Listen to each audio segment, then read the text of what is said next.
Para você que está ligado aqui na TV Estadão, as super aulas de hoje estão apenas começando. Agora é a vez do professor Luiz Antônio dar aquela aula de matemática. Fique atento e anote tudo sobre sistema de equações.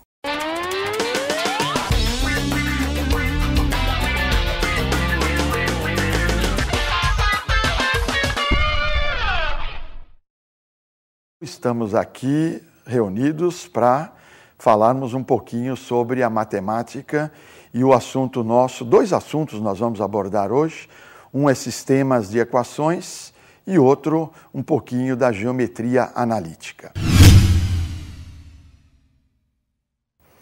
Bom, em sistemas de equações, nós vamos começar definindo primeiro sobre equação de um modo geral. A equação, ela pode ser com algumas incógnitas, mas vamos falar aqui sobre a equação do primeiro grau. Resolver uma equação na incógnita x é calcular os valores pelos quais a equação torna-se verdadeira. Assim, na equação 2x menos 6 igual a 0, o valor do x é 3, pois, substituindo na equação, a mesma é verdadeira. Você nota ali, ó. Você substitui o 3 no lugar do x, você vai ter 2 vezes 3, 6, menos o 6 igual a 0. Então, você nota realmente que ela fica verdadeira. Fazendo uma generalização, podemos ter equação com 2, 3 ou mais incógnitas. Vamos a um exemplo dela, então. O exemplo que a gente colocou é 2x mais 3y igual a 10. Nesse caso, temos infinitas soluções xy, que podem ser. Então, primeira solução que a gente destacou, 2, 2. 2, 2 por quê? Porque você substituindo o x pelo número 2 e o y pelo número 2, você vai ter 2 vezes 2, 4, 3 vezes 2, 6, aí somando 4 mais 6 dá igual a 10. Uma outra solução, menos 1 e 4. Pelo mesmo motivo aí o menos 1 e 4, né? Você substitui o menos 1 no lugar do x. Então, você vai fazer 2 vezes menos 1, fica menos 2. 4 no lugar do y, então 3 vezes 4, fica 12. Menos 2 mais 12 também fica 10. Outra solução, 5, 0. Mesmo motivo outra vez, você põe o 5 no lugar do x, 2 vezes 5, 10. Você põe o 0 no lugar do y, 3 vezes 0, 0. 10 mais o 0 também dá o resultado 10, que é o resultado verdadeiro.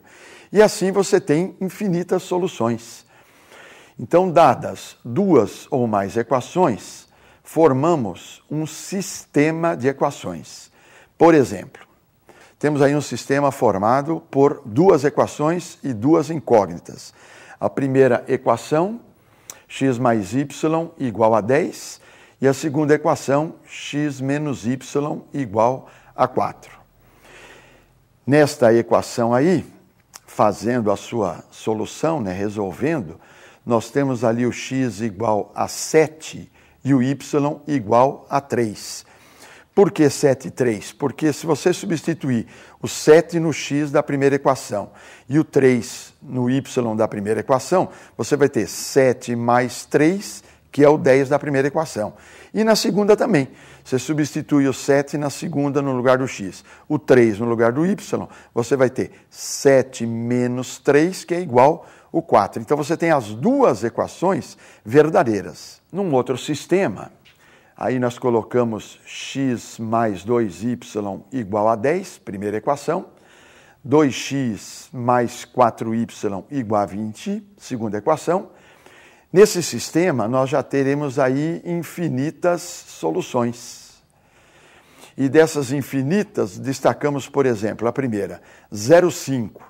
Você vê só, 0,5, se você substituir o 0 no lugar do x na primeira e o 5 no lugar do y, você tem a primeira verdadeira. Se você substituir o 0 no lugar do x da segunda e o 5 no y da segunda, também você tem a equação verdadeira. Então, 0,5 é uma primeira solução. 2,4 é a solução porque você substitui o 2 no lugar do x. 4 no lugar do y, então você vai ter o 2 no lugar do x, mais 2 vezes 4 no lugar do y, então você vai ter 2 mais 8, que dá o 10 da primeira equação. E o 2 e o 4 na segunda, mesma coisa. Você vai ter 2x, quer dizer, 2 vezes 2, 4. Você vai ter 4y, seria 4 vezes 4, 16. Então você tem 4 mais o 16, dando o resultado da segunda equação, 20. Colocamos ali mais uma terceira solução, que é a solução 4,3. Essa também, 4,3, substitui o 4 no lugar do x, 3 no lugar do y, você tem a primeira equação igual a 10. Substitui o 4 no lugar do x, 3 no lugar do y, você tem a segunda equação igual a 20. E assim, sucessivamente, você tem uma infinidade de soluções nesse tipo de sistema aí. Então, de um modo geral, para qualquer valor do y, podemos escrever que a solução do x é igual a 10 menos 2y. Da onde eu tirei esse 10 menos 2y? Pode ser ou da primeira ou da segunda equação, tanto faz. Então, por exemplo, se eu pegar a primeira e isolar o x, aí passo o 2y para o segundo membro, então eu teria essa resposta x igual 10 menos 2y. E essa solução, 10 menos 2y, é a solução que eu dou, de um modo geral, para o meu sistema, dando uma incógnita, né, em função da outra incógnita. Agora, para continuação em sistema, vamos propor aí um probleminha, e esse probleminha é para calcular preço de TV, refrigerador. Vamos a ele. Então, consideremos o seguinte problema, e o problema é esse, ó. O supermercado C vende uma TV e um refrigerador por R$ 2.970, enquanto que o supermercado E vende a mesma TV e o mesmo refrigerador por R$ 2.923. Sabendo que a TV é 10% mais cara e o refrigerador é 10% mais barato no supermercado E, podemos afirmar que, alternativa A, o ideal é comprar os eletrodomésticos nos lugares mais baratos e pagaria, aí no caso pelos dois, R$ 2.798. Alternativa B, a diferença de preços no supermercado C entre os dois eletrodomésticos é R$ 173. Alternativa C, a diferença entre os preços da TV nos dois supermercados é R$ 172. Alternativa D, em qualquer um dos dois supermercados, a TV é mais cara que o refrigerador. E a alternativa E, a diferença entre os preços do refrigerador nos dois supermercados é R$ 125. Para eu resolver esse problema, nós vamos aí utilizar o sistema de equações. Nós vamos montar um sistema envolvendo todo o enunciado do problema e resolvê-lo. Seja x o preço da TV e y o preço do refrigerador no supermercado C. Do enunciado, então, temos. Então, montando o sistema. Então, no supermercado C, em primeiro lugar, ó, x, que é o preço da TV, mais y, que é do refrigerador, é igual a 2.970. Depois, para o supermercado E, 1,1x mais 0,9y é igual a 2.923. Por que apareceu aquele 1,1 e aquele 0,9 na segunda equação do sistema? É porque, como ele disse no enunciado, você tinha no supermercado E 10% mais caro no preço da TV. Então, você tem que adicionar esses 10%. Então, o que você faz? Você pega o X, que é o preço do primeiro supermercado, soma mais 10%, 10% é 0,1 de X. E essa soma, então, dá 1,1x. No caso do refrigerador, o contrário. Você pega o preço dele, Y, menos 10%, que é 0,1y, então você tem aquele 0,9y. Então, voltando no sistema, x mais y igual 2.970. E a segunda equação, 1,1x mais 0,9y igual 2.923. Para a gente poder resolver esse sistema, nós vamos fazer então a eliminação do y. Então, para eliminar esse y, multiplicando a primeira equação por menos 0,9 e somando esse resultado à segunda, vem. Então aí a gente já preparou todas as contas e o resultado que a gente obtém é esse ali, ó, 0,2x igual 250. Passando aquele 0,2 dividindo no 250, teremos, portanto, x igual 1.250. Esse x igual 1.250, então, refere-se ao preço da TV no supermercado C.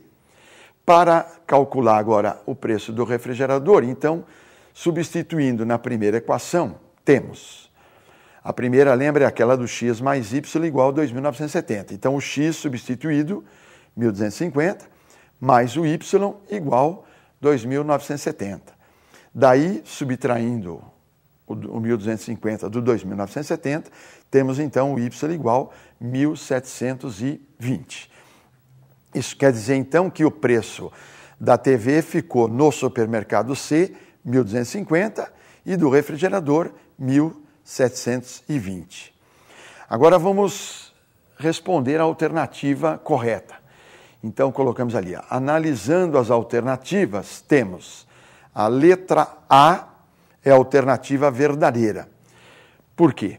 Porque a TV mais barata custaria 1.250 no supermercado C. E o refrigerador mais barato custaria, no E, 0,9 multiplicado por 1.720, que daria, fazendo essa continha, R$ 1.548.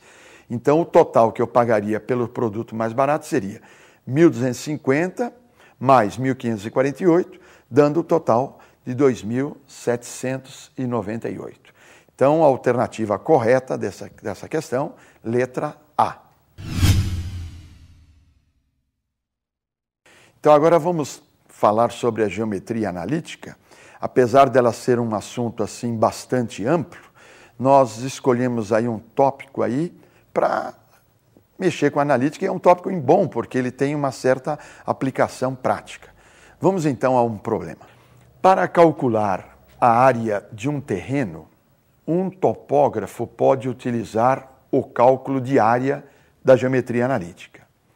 Assim sendo, estabelecendo o sistema cartesiano ortogonal, fez a medição de um terreno como representado na figura a seguir. Então aí está desenhado o terreno, ele tem frente com a rua A, no outro lado frente com a rua B, e as medidas marcadas em metros, como mostra o gráfico. Para calcularmos a área do terreno representado no gráfico, podemos fazê-lo pelo cálculo. Esse cálculo que nós vamos utilizar ali, que eu chamo ali de delta, né? Delta igual, é um cálculo que você usa para calcular a área de polígonos convexos. Então a gente vai montar esse delta é montado em duas linhas, ele tem várias colunas conforme a quantidade de pontos, e a gente vai iniciar pelo ponto da origem, pelo ponto 00. E aí nós vamos orientar o sentido anti-horário no gráfico e ir marcando vértice por vértice da figura dada naquele gráfico. Então vamos ao delta.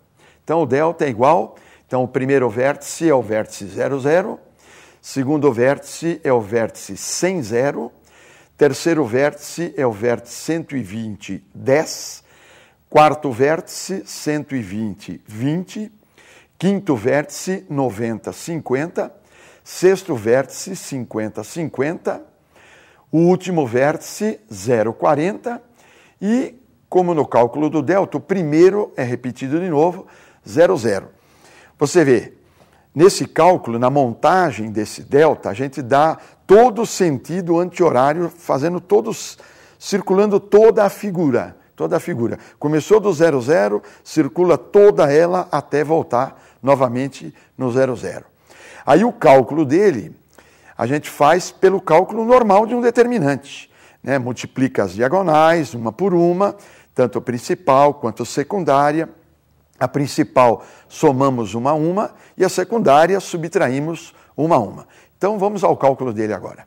Então no primeiro cálculo temos ali 0 vezes 0, a primeira diagonal, dando o resultado 0.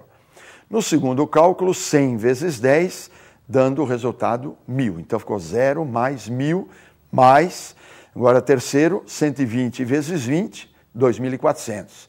Mais 120 vezes 50, 6.000. Mais 90 vezes 50, 4.500. Mais 50 vezes 40, 2.000. E última, mais 0 vezes 0, igual a 0. Nessa primeira leva, a gente calculou diagonal por diagonal, chamada diagonal principal. Agora vamos para o cálculo da secundária. Agora, cada uma delas vamos subtrair. Vamos a ele, então. Então, começando a primeira, 100 vezes 0, menos o 0. A segunda, 120 vezes 0, menos 0 outra vez. A terceira, 120 vezes 10, menos 1.200. A quarta, 90 vezes 20, menos 1.800. A quinta, 50 vezes 50, menos 2.500. A sexta, 0 vezes 50, 0. E a última, 0 vezes 40, 0. Calculando esse total geral, temos a resposta 10.400. Agora, no caso do cálculo da área em si, em geometria analítica, a fórmula, inclusive, a geometria analítica é uma vantagem, né, sobre a geometria plana, porque geometria plana, cada figura você tem que fazer um cálculo de área, né? E no caso da analítica, não. Todo e qualquer polígono convexo, nesse esquema do nosso delta ali, podemos fazê-lo sempre usando a área, que eu vou chamar de letra S. A área é dada por S igual 1/2 do módulo, aquelas duas barrinhas, né, módulo do delta. Fazendo a substituição do delta, temos ali, ó, que implica a área S igual 1/2 vezes módulo, e ali substituímos o valor que a gente calculou, né, 10.400. Módulo de 10.400 é 10.400, metade dele, temos ali o resultado, área S igual 5.200. Portanto, a resposta correta desse problema é a alternativa D, 5.200 metros quadrados. Você vê, esse problema eu considero um problema importante, mesmo em termos práticos, né? Porque para cálculo de grandes áreas, a gente pode utilizar essa forma de calcular que a gente mostrou neste exercício. Agora, no caso da geometria analítica, para um exame vestibular, eu considero que você estude bem toda a parte que envolve retas, né? Retas paralelas, retas perpendiculares, saiba bem utilizar o coeficiente angular de uma reta e também na parte de circunferência, cálculo de centro, cálculo de raio, né? Você saiba fazer, muito importante também, distância de ponto a reta, que dá para usar envolvendo reta com circunferência. No caso anterior, que nós fizemos aquele problema de sistemas, problema de sistema hoje em dia que está aparecendo bastante, são problemas que envolvem sistemas onde você tem sistemas com 3 incógnitas e 2 equações, que são sistemas, de um modo geral, com infinitas soluções.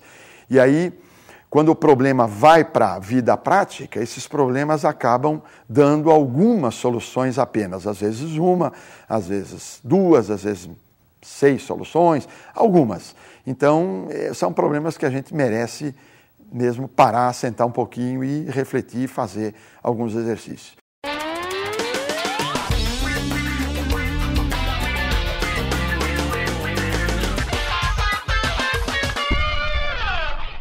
E essa foi mais uma super aula que com certeza te ajudou a ficar ainda mais preparado para as questões do Enem. Para te ajudar ainda mais, principalmente antes da prova, vamos conhecer mais algumas dicas do professor e orientador vocacional do Positivo, Ivo Carraro. Anote aí, é importante praticar esporte ou qualquer atividade física durante o processo de preparação. Isso melhora o seu condicionamento físico para a realização do concurso. Afinal, o Enem também é uma prova. É preciso manter a concentração, mesmo após o primeiro candidato entregar o gabarito preenchido para o fiscal. Evite olhar muito para o relógio durante a prova. Essa ansiedade para ser o próximo a entregar o gabarito só vai te desconcentrar. Anotou as dicas? Procure segui-las. Não esqueça, estar bem preparado e ter um domínio maior sobre o emocional é o caminho mais indicado para se obter o sucesso, mesmo quando o vestibular ainda está chegando. Agora, vamos fazer uma paradinha rápida. A seguir, voltamos com a última super aula do dia. O tema eu conto daqui a pouco.